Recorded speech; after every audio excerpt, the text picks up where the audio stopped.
करीब 25 साल की उम्र रही होगी।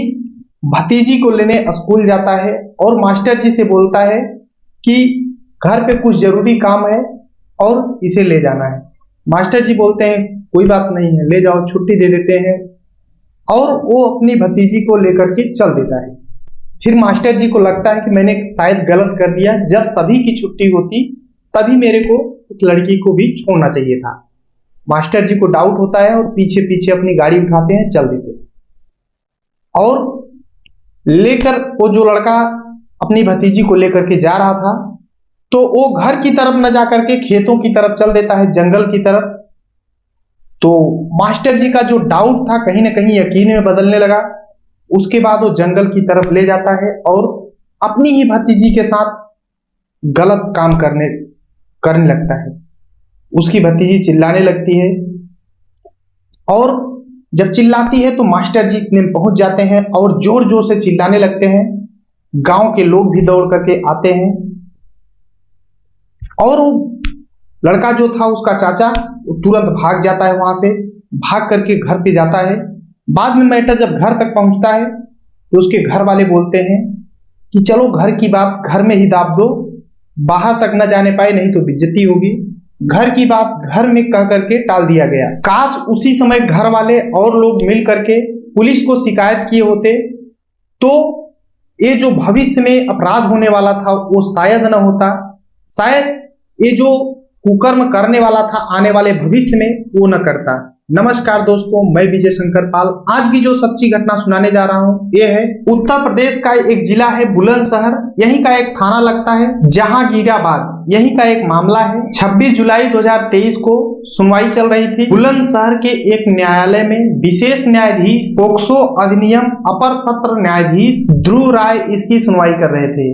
अदालत खचाखच भरी हुई थी और अपराध के 77वें दिन सुनवाई होने वाली थी। सभी लोग सोच रहे थे कि क्या सुनवाई होने वाली है, जज साहब इस मामले में क्या बोलेंगे। और जज साहब जब बोलना शुरू करते हैं तो सभी लोग देखते रहते हैं। जज साहब बोलते हैं, तमाम गवाहों को मद्देनजर रखते हुए अदालत इस नतीजे पर पहुंची है कि मुलजिम फहीम को फांसी की सजा सुनाई जाती है। जैसे ही उसे फांसी की सजा सुनाई जाती है मामला तेजी से फैलता है, वायरल होता है और सभी लोग जानने में लग जाते हैं कि आखिर मामला क्या था, क्यों उसे फांसी की सजा दी गई। दरअसल 23 अप्रैल शाम के 4 बजे एक 4 साल की लड़की अपने घर के दरवाजे पर बैठी हुई थी। तभी एक 25 साल का लड़का आता है और उस लड़की को बहला फुसला करके ले जाता है। जब ले करके चला जाता है तो उसके घर वाले कुछ देरी तक वेट करते हैं, ढूंढते हैं कि बेटी कहाँ गई। उसके बाद नहीं मिलती है तो लोग अगल बगल देखने लगते हैं कि कहाँ गई आखिर मेरी बेटी। वो लोग फिर और चौंक जाते हैं जैसे जैसे शाम होने वाली थी और घर के लोग चिंतित हो रहे थे, ढूंढ रहे थे कहाँ गई। उसके बाद शाम के बेला सभी जगह ढूंढ रहे थे, फिर और लोग भी, परिवार के लोग भी ढूंढने लगते हैं। उसके बाद बगल में ही एक मस्जिद थी, वहां पर जाते हैं और वहां पे ऐलान कराते हैं कि एक लड़की है जो कि खो गई है, कहां पर है, अगर कोई देखे तो उसको कृपा करके यहां तक पहुंचाए। इस तरीके से बार बार मस्जिद से ऐलान हो रहा था लेकिन कोई भी पता नहीं चल रहा था। जब मस्जिद से ऐलान होता है तो गांव के भी लोग ढूंढना शुरू कर देते हैं कि कहां गई आखिर। सभी गांव के लोग, भीड़ इकट्ठा हो जाती है और ढूंढने में लग जाते हैं लेकिन नहीं मिलती है। लेकिन बगल में एक फहीम नाम का लड़का है, उसके घर पे लोग सोचते हैं, क्योंकि उसकी आचरण ऐसे थे तो लोगों को लगता है कि चलो इसके घर पे ढूंढ लेते हैं। लेकिन फहीम की माँ घर पे होती है, वो बोलती है क्या बात है, तो बताते हैं सब लोग। तो बोलती है हमारे घर पे क्यों आएगी। वो दरवाजा बंद कर लेती है, बोलती है कोई जरूरत नहीं हमारे यहाँ खोजने की, यहाँ पर कोई नहीं, मैं बोल रही हूँ ना।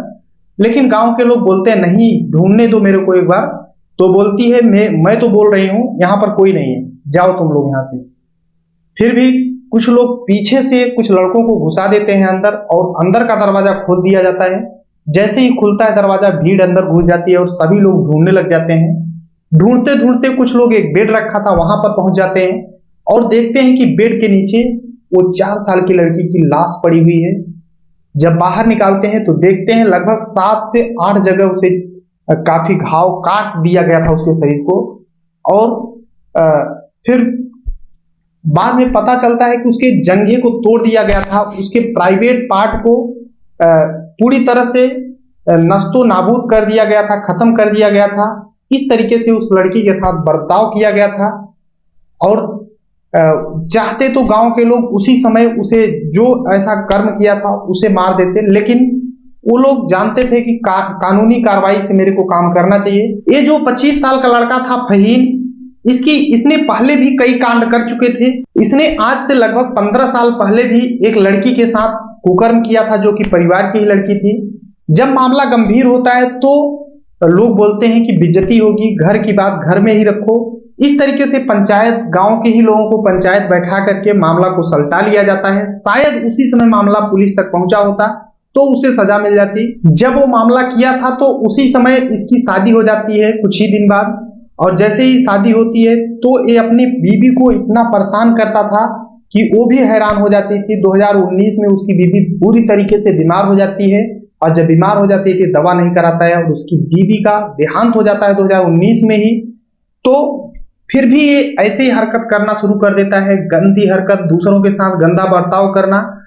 तो घर वाले परेशान में आकर के इसके बड़े भाई की एक साली थी, उसके साथ इसकी शादी करा दी जाती है।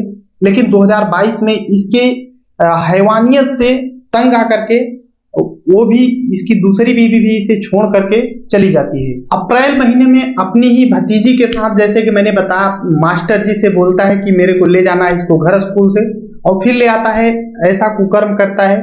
उसके मुश्किल से 15 दिन ही बीते होंगे। 23 अप्रैल को ये जो दुर्घटना किया था, मतलब 4 बजे एक लड़की को ले जाता है अपने घर पे और धोखे से फुसला करके घर वाले ढूंढने लगते हैं, और वहां पर वो उस लड़की के साथ गलत काम करता है। उसके बाद उसे मार देता है, छिपा देता है बेड के नीचे। जब गांव वाले सब ढूंढते हैं, पहुंच जाते हैं वहां पर, तो फिर पूरा मामला खुलासा होता है। गांव के लोग फहीम के घर के आसपास भी अपने बच्चों को जाने नहीं देते थे, क्योंकि उसके चरित्र ही ऐसे थे।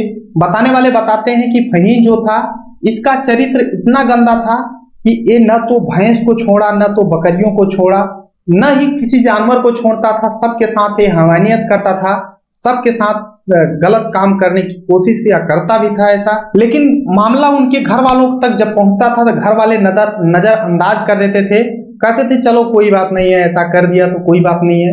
शायद घर वाले सीरियस लिए होते, इसको सजा दिलाने में कामयाब हुए होते, तो ये जो अपराध इतने ज्यादा किया था शायद न करता ऐसा। जब जज साहब इसको फांसी की सजा सुना देते हैं तो लोगों को राहत मिलती है कि चलो एक हैवान से कम छुटकारा तो मिला है। लेकिन आप लोग जानते हैं कि कानूनी व्यवस्था कैसा होता है। छोटी अदालतें सजा देती हैं फांसी की, तो ऊपर supreme court, high court, supreme court और राष्ट्रपति तक मामला जाते जाते कई सालों बीत जाते हैं और इन्हें सजा भी नहीं मिल पाती है। हमारा यही अपील है कि ऐसे अपराधी को सख्त से सख्त और जल्दी से जल्दी फांसी की सजा हो, क्योंकि ऐसे लोगों को समाज में रहने का कोई भी अधिकार नहीं है। और सभी लोगों से भी मैं एक निवेदन करता हूं कि अपने बच्चों पर ध्यान दें कि मेरे बच्चे कहाँ हैं, क्या कर रहे हैं, खेल रहे हैं, कहाँ खेलते हैं, किसके साथ रहते हैं, ये सब चीजें जरूर ध्यान दिया करें। मेरी पूरी घटना सुनाने का उद्देश्य किसी को परेशान करना या किसी को दुख पहुंचाना नहीं है, बल्कि आप सभी को जागरूक करना है। आई होप कि वीडियो पसंद आया होगा, एक लाइक करना, चैनल को सब्सक्राइब करना। मिलते हैं नेक्स्ट वीडियो में, तब तक के लिए जय हिंद, वंदे मातरम।